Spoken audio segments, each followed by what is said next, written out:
ኣብ 8 ክሳብ 10 ሰነ ኣብ ኤርትራ ናይ ስራሕ ምብፃሕ ዘካየደሉ ፌደሬሽን ደቂ ኣንስትዮ ላ ቻይና ከም መቐፀልታ ናይቲ ምስ ዝተፈላለዩ ሰበስልጣን ዘካየዶ ርክብ ትማል እውን ምስ ኣመሓዳሪት ዞባ ሰሜናዊ ቀይሕ ባሕሪ ተረኺቡ ሙሉእ ትሕዝቱ ዮሱፍ እድሪሳይ ንዘዳለዎ ፀብጻብ ኣርሴማ ኣስመሮም ክተቕርበ ኣመሓዳሪት ዞባ ሰሜናዊ ቀይሕ ባሕሪ ወይዘሮ ጽጌረዳ ወልደ ገርግስ ብምክትል ፕሬዚደንት መንግዥያ ኦሺን ዝተመርሐ ልኡኽ ፌደሬሽን ደቂ ኣንስትዮ መላእ ቻይና ብ10 ሰነ ኣብ ቤት ጽሕፈታት ተቐቢላ ኣዘራሪባ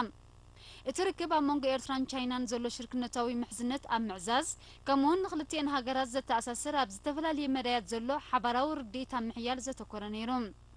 ልኡኽ ፌደሬሽን ደቂ ኣንስትዮ መላእ ቻይና ኣብ ባፅዕ ኣብ ዝጸንሓሉ ግዜ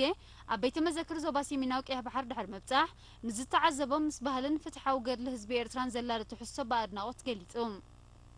እቲ ልኡኽ ብድሕሪ እዚ ብሓለፍቲ ዞባ ተሰኒ ኣብ ደሴት ሸኽ ስዒድ ዑደት ድሕሪ ምግባር ነይሪና ኣብ ዝሃቦ ሓበሬታ ኤርትራ ብእትውንኖ ባህርያዊ ጸጋታትን ዘለዋ ስኒትን ርግኣትን ኣብ ቀረባ እዋን ረኣይኣ ክትጭብጥ እትኽእል ሃገር እያ ክብል እሙንትኡ ገሊጹ ልኡኽ ፌደሬሽን ደቂ ኣንስትዮ መላእ ቻይና መወዳእታ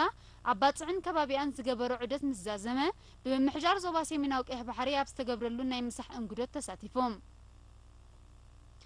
ኣብ ኤርትራ ናይ 3 መዓልታት ናይ ስራሕ ምብጻሕ ዝፈጸመ ልኡኽ ፌደሬሽን ደቂ ኣንስትዮ መላእ ቻይና ኣቐዲሙ ምስ ፕሬዚደንት ሃማደ ወይዘሮ ልኡል ገብረኣብን ሓላፊ ቁጠባዊ ጉዳያት ትግደፍ ኣቶ ሓጎስ ገብሪ ህይወትን ተራኺቡ ኣብ ምድንፋዕ ክልተኣዊ ዝምድና ዘተኮረ ዘተ ከም ዘካየደ